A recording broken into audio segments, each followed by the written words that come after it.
बेटी तो मेरी अब आने वाली नहीं है, ये तो मेरे को पक्का हो गया ना। मैं यहाँ घुट घुट के मरती रहूंगी, चाहे आप कितना भी दे दोगे। कि आपकी बहन ने फांसी का फंदा लगा लिया है, आप जल्दी घर पहुंचो। पर मुंह पे थूक रहा है, जूते से मार रहा है, सिलेंडर से मारा है। सरकार बड़े बड़े दावे तो करती है कि बेटी बचाओ और बेटी पढ़ाओ, लेकिन जब बेटी को पढ़ा भी दिया जाता है, लेकिन अब बेटी को बचाने में या तो वो लोग नाकामयाब होते हैं जो दहेज के लिए उस लड़की को परेशान करते हैं। जी, हम बात कर रहे हैं 2 दिन पहले मोबाइल के द्वारा जो राज खुला गया अनु मीना का, उसके बारे में। अनु मीना ने ठीक से आज से 1 महीने पहले 7 अप्रैल को अपने पति को वीडियो कॉल करके बताया कि मैं परेशान होके आत्महत्या कर रही हूँ, लेकिन पति के द्वारा कोई भी ऐसी उसे रोकने का प्रयास नहीं किया गया और अनु ने अपनी जीवन लीला को समाप्त कर लिया।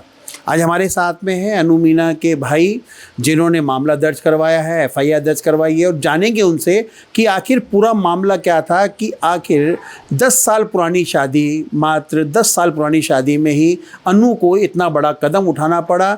2 बच्चे थे, अनु मीना ने ऐसा क्यों किया, किस लिए किया, आज उनके घर पे हैं, घर पे मातम छाया हुआ है। इनको अपनी बहन का जाने का बड़ा गम है, लेकिन नियति को कोई टाल नहीं सकता। भैया, आपका नाम क्या है, सबसे पहले ये बताएं। सर, मेरा नाम नीरज मीणा है।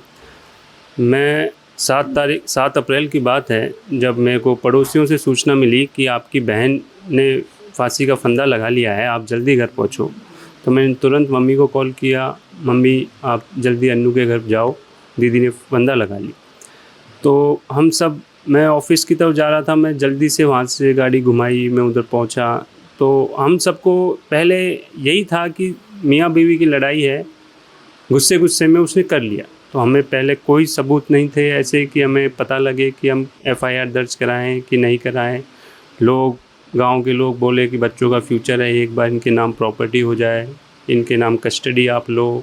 तो ऐसे करके टाइम निकलता गया। तो मेरा भांजा माहिर देवान, उन्होंने बताया कि मम्मी के फ़ोन में एक वीडियो है जो आप मामा देखो। तो हमने हिम्मत करके, मतलब 12 दिन का प्रोग्राम जो होता है, हमने वो पूरा करके, जब हमने दीदी का फ़ोन पासवर्ड भी इसी को पता था, इसने ऑन किया, हमने दिखाया कि चेक किया तो एक वीडियो मिला हमें कैमरे की ऐप में। तो उस कैमरे की ऐप में साफ दिख रहा था, जो अभी वीडियो वायरल हो रहा है, वो उसके ऊपर मुंह पे थूक रहा है, जूते से मार रहा है, सिलेंडर से मारा है। तो ये सब चीज़ देख के हम सभी शौक रह गए कि मेरी दीदी इतनी परेशान थी और कभी हमें खुल के नहीं बताया। ये ज़रूर बताती थी कि दारू पीता है, लड़ता है, लेकिन इस तरीके से जानवरों के जैसे बिहेव करता है, ये हमें बिल्कुल अंदाज़ा नहीं था। ना कभी दीदी ने हमें कभी इस चीज़ के बारे में खुल के बता पाई। शायद यही कारण था कि वो अंदर ही अंदर इतने सालों से घुट रही थी, और यही कारण है कि उसने पहले अपने उसी दिन 3 मिनट ऑडियो कॉल किया, गौतम मीणा ने उसको कुछ ऐसे वर्ड्स बोले या उकसाया उसको कि उसने मजबूर कर दिया मेरी बहन को कि फांसी का फंदा लगाना ही उसने अपने उचित समझा, अपने इस परेशानियों को दूर करने के लिए। तो मैं चाहता हूँ कि जल्द से जल्द ये कार्रवाई आगे बढ़े, पुलिस प्रशासन उसको जल्द से जल्द पकड़े, क्योंकि वो अब आरोपी बन चुका है और सुनने में आया है वो आरोपी फरार चल रहा है। लेकिन मुझे पूरा विश्वास है पुलिस पे कि वो चाहे कितना ही शातिर हो, अपराधी कितना ही शातिर हो, पुलिस के से नहीं बच सकता। आज नहीं तो कल उसको पकड़ा ही जाएगा और उससे पूछा जाएगा कि उस 3 मिनट में उसने मेरी बहन से क्या बात बोली, क्या ऐसा वर्ड्स बोले कि उसको मजबूर किया गया कि तू फांसी का फंदा लगा। मैं यही जानना चाहता हूँ, पुलिस उससे एक एक शब्द पूछे कि ये वीडियो में जो तू कर रहा है, ये क्या एक औरत के साथ ये करना क्या जायज़ है, कि तेरी मेंटलिटी ख़राब हो गई, तू जानवर बन चुका है। तो मैं पुलिस प्रशासन से यही चाहता हूँ, जल्द से जल्द उसको पकड़े, जल्द से जल्द उसको पकड़ में आए और जल्द से जल्द उसकी कार्रवाई की जाए, क्योंकि वो फ़रार चल रहा है। तो मैं पुलिस से रिक्वेस्ट करता हूँ कि उसको जल्दी से जल्द पकड़ी जाए। अच्छा नीरज जी, एक सबसे बड़ा सवाल है, क्योंकि हमारे देश के अंदर में जो लड़की की शादी करते हैं, वो जब परिवार के पास जाती है, क्योंकि उसके लिए बिल्कुल नया परिवार होता है, जिसे जानती नहीं, पहचानती नहीं, वहाँ एडजस्ट होना। और अन्नू की तरह बहुत लड़कियां हैं जो ऐसे परेशान होकर आत्महत्या कर लेती है। क्या लगता है कि अनपढ़ गंवार होना ही सही है, या पढ़ा लिखा कर भी आत्महत्या ही एक रास्ता बचता है? सर देखो, हमारी दीदी एजुकेटेड थी, वो महारानी कॉलेज से पास आउट थी। वो ब्रिलियंट, अच्छा उसका स्कोर था, कॉलेज में भी वो अच्छी थी, पढ़ाई में भी अच्छी थी, लेकिन हम खुद शौक हैं कि वो इस कदम को कैसे उठा सकती है, क्योंकि वो हमें ज्ञान देती थी कि देखो ऐसा नहीं करना चाहिए। जब भी न्यूज़पेपर में वो पढ़ती थी कि इन लोगों की कैसे हिम्मत हो जाती है, मतलब हम खुद विश्वास नहीं कर पा रहे कि उसने कैसे किया। लेकिन यही होता है कि आपकी परिस्थितियाँ ही कुछ ऐसे बन जाती हैं कि शायद आप उन लोगों के बीच में चले गए जहां आपको कोई रास्ता नहीं मिल रहा। क्योंकि जिस तरीके से वीडियो देखा गया, मेरी दीदी को बहुत परेशान, ये तो सिर्फ अपन को एक वीडियो मिला है, उसने 10 साल से क्या सहा है, क्या किया है उस आदमी ने उसके साथ, कि उसको ये कदम उठाना पड़ा। तो मैं ये चाहता हूँ कि एक बार ये सारी जानकारी मिले, उसको रिमांड पे लिया जाए कि उसने ऐसा क्या क्या किया कि एक औरत को इतना मजबूर कर दिया कि वो सब कुछ अपने बच्चे, अपने माँ बाप को भूल के ये कदम उठाए। हो सकता है उसको परेशानियाँ थी, हमें भी पता था कि वो पैसों की डिमांड करता था, उसकी हमने डिमांड पूरी करी, लेकिन अब उसका लालच कहाँ, क्या चीज़ थी ऐसी जो वो दीदी को इस चीज़ के लिए परेशान कर रहा था, वो हमें आज तक समझ में नहीं आया। क्योंकि उसकी हर चीज़ हमने पूरी करी, जब जब उसने पैसे मांगा दीदी के थ्रू हमने उसको दिए हैं। ऐसे कितने पैसे आप लोगों ने उसे मुहैया करवाए, क्योंकि ये तो दहेज के नाम पे गए होंगे?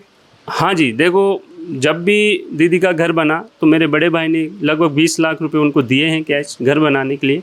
और आप मेरे फ़ोन ट्रांजैक्शन चेक करोगे तो आपको भी लगेगा, मैं भी हर महीने 2 महीने में दीदी को ट्रांसफ़र करता रहता था। तो इससे 4-1 लाख तो मेरे खुद के पर्सनल जो एविडेंस हैं, जो हम दे सकते हैं, क्योंकि कैश का एविडेंस हम नहीं दे सकते, लेकिन जो हम एविडेंस है जो आपको लगेगा हाँ ऑनलाइन है, उससे आपको खुद लगेगा कि हाँ इन्होंने हेल्प करी है अपनी दीदी की फाइनेंशियली और उसकी भूख ख़त्म नहीं हुई इंसान की।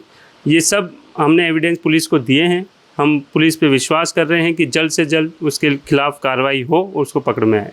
अच्छा नीरज जी, एक सवाल जो है यहाँ पे सबसे बड़ा उठता है, कहीं ऐसा तो नहीं है कि अन्नू जी ने आत्महत्या करी, हम उसी बार बार डिमांड पूरी कर रहे थे तो उसका लालच बढ़ता गया, उसे लगा कि अपनी बहन को बचाने के लिए इनसे जो मांगा जाएगा वो देंगे?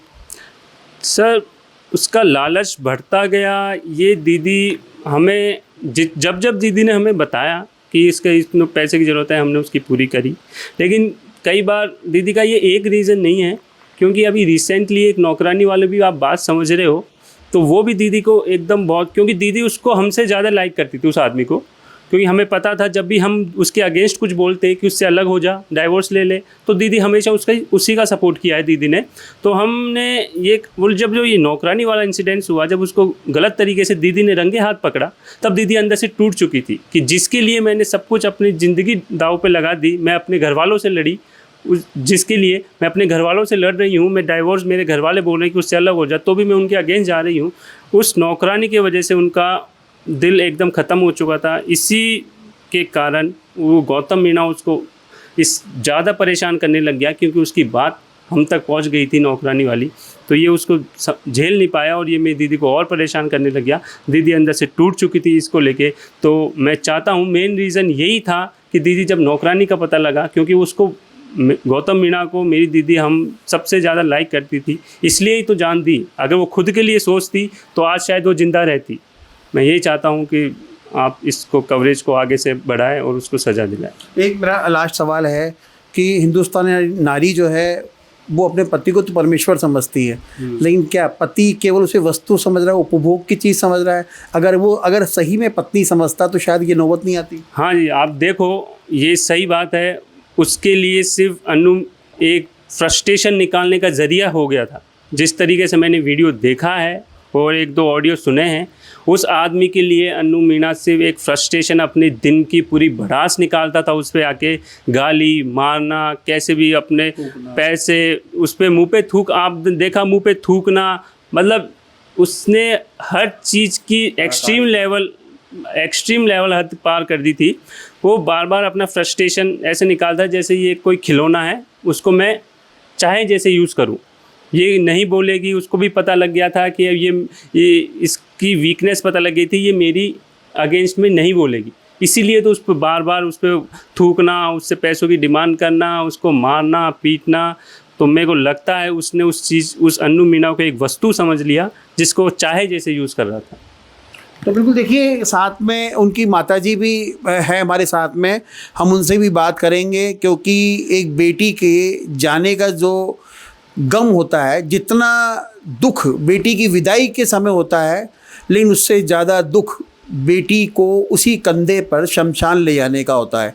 आज ये जो भाई और ये माँ यहाँ पर हैं, वो सिर्फ़ और सिर्फ अब अपनी बहन की यादों में ही सिमटे नज़र आ रहे हैं। इनकी माँ से हम बात करेंगे, क्योंकि जिस नाज से बेटी को पाल पोस के विदा किया था, आज उन्हीं के आंखों के अंदर में आंसू है, बेटी के जाने का गम है। और काश ये बेटी अगर फिर लौट के आ जाए तो शायद भगवान से यही आप दुआ करेंगे। हम उनकी माँ से ही बात करेंगे और पूछेंगे कि आखिर जिस बेटी को पाल पोस के इतना, माता जी, बेटी का जाने का जो गम है वो शायद एक माँ से बेहतर कोई नहीं समझ सकता अपने बच्चे के बारे में। बहुत दुख हो रहा है मेरे, बहुत दुख हो रहा है। मैं यही चाहती हूँ कि उसको सजाई मिल जाए तो मेरे शांति हो जाएगी।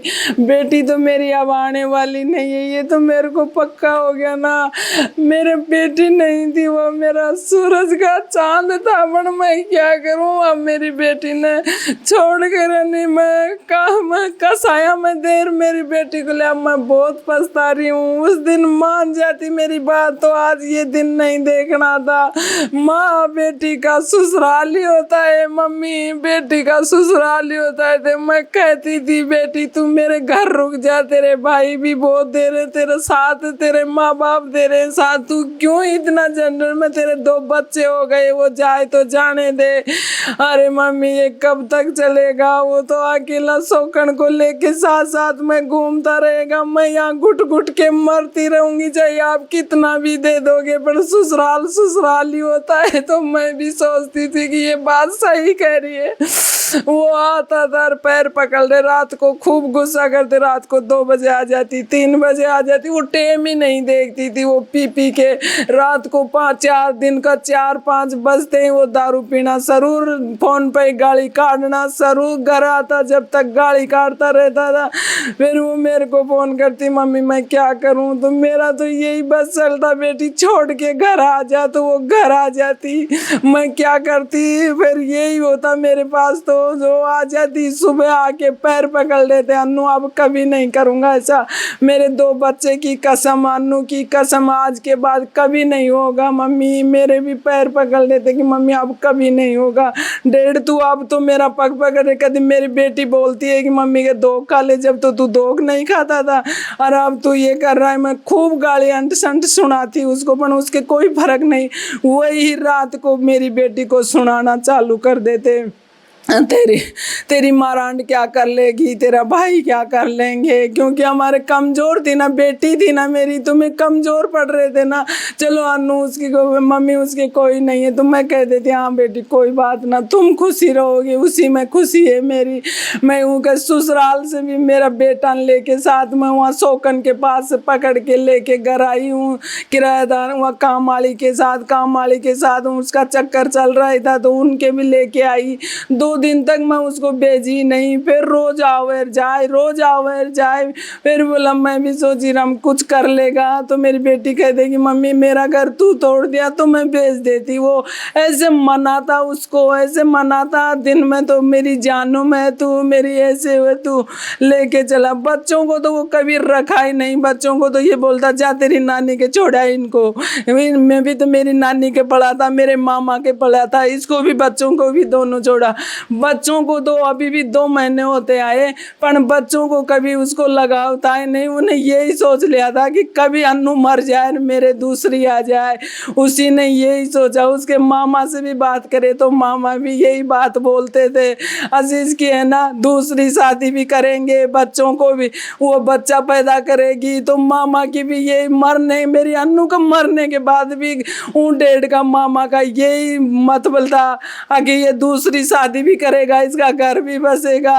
अरे मेरी तो बेटी गई, उनको घर बसाने की लग रही थी। उसका वो दीनदयाल है उसका मामा, वो ऐसा चोर है। मेरे को अब पता चल रहा है कि तू भी साथ में ही था, बाण जाएगी मामू बाण जो करके, और मेरी बेटी को खो दिया। आज नहीं मेरी बेटी नहीं जाती थी, और मेरी बेटी उसमें इतना वो अपनी पत्नी को छोड़ सका है दीनदयाल, तो यो मेरी बेटी को क्या सहारा देगा। आज पता चला मैं उस मामी जी से मेरे बात नहीं करने देता है, वो खुद ही बात, उसकी माँ दीनदयाल की बेटी से भी बात करती थी तो वो भी यही बोलती थी, अन्नू तू डिवोर्स ले ले, अन्नू तो इसको छोड़ के चली जा। फिर भी वो बोलती थी कि मम्मी मेरे को वो ऐसे बोलती है। तो मैं बोली कि अन्नू तो ठीक है, तू, उसका कोई सहारा नहीं है, ससुराल वाले भी इसको कोई नहीं सहारा दिया, कोई ये अन्नू भाई तेरा मैं सहारा दे रहे, कोई सहारा नहीं दिया मेरी बेटी को। और मेरी बेटी, मैं कितनी सब्र करती, मैं यही तो कहती घर आ जा। मम्मी घर कैसे आ जाऊं, बेटी का ससुराल ही तो, जब ही तो तुमने शादी करी थी मेरी बेटी का घर टूट गया। मेरी बेटी मेरा घर से गई, धोती बिना मम्मी हो गया। बस मेरे को यही चाहती हूँ, आज उसको पकड़ के सजा देती बड़े से बड़ी, बस मैं यही चाहती हूँ और कुछ नहीं। मेरी बेटी तो आने वाली है नहीं, अब आ जाएगी, पर उसको तो दो सजा बुला के। बस पुलिस वाले से मैं यही विनती करती हूँ कि जल्दी से जल्दी उनको पकड़ के और उनको जो सजा देनी है जो सजा दो। और इसे बती मेरी अन्नू के पास भेजना चाहते हो तो अन्नू के पास भी भेज दो, मेरा सब्र हो जाएगी। अरे मेरे छोटे छोटे, बिल्कुल। देखिए ये जो अन्नू मीना जी हैं, ये उनकी माता जी हैं, और जिस प्रकार से आपने देखा कि एक माँ ही अपनी बेटी के दुख को समझ सकती है, ये एकमात्र पूरे भारत में अन्नू मीना की बात नहीं है। आज देश में सरकारें बड़े दावे तो करती है बेटी बचाओ के बारे में, लेकिन शायद कहीं ना कहीं हर गांव में, हर शहर में एक बेटी दहेज की भेंट चढ़ रही है। जैसे कि आपने देखा जयपुर के मोहाना थाना इलाके के अंदर में सिर्फ एक माँ ने अपने 2 बच्चों को, छोटे बच्चों को छोड़कर जो फैसला लिया, जो निर्णय लिया अपनी मौत का, शायद वो चौंकाने वाला था। वो भी सिर्फ इसलिए कि अपने पति के द्वारा अवैध संबंध और अपनी ऊपर जो मारपीट करता था अन्नू मीना पर, शायद वही एक बड़ा कारण रहा। आज देश के अंदर में, खासकर जयपुर के अंदर में, हम तमाम उन महिलाओं को, आज जिस माँ ने अपनी बेटी को बड़े अरमानों से डोली में बैठा के दूसरे घर भेजा, आज उसी घर से उसकी अर्थी उठी। शायद वो एक हर आंखों को नम्न करने वाला नज़ारा था। इससे ज़्यादा तो शायद हमारे पास शब्द भी नहीं है, लेकिन इन दहेज के लालचियों को सख्त से सख्त सज़ा मिलनी चाहिए। कैमरामैन जयपाल सिंह राठौड़ के साथ Manoj Sharma, news watch India, Jaipur.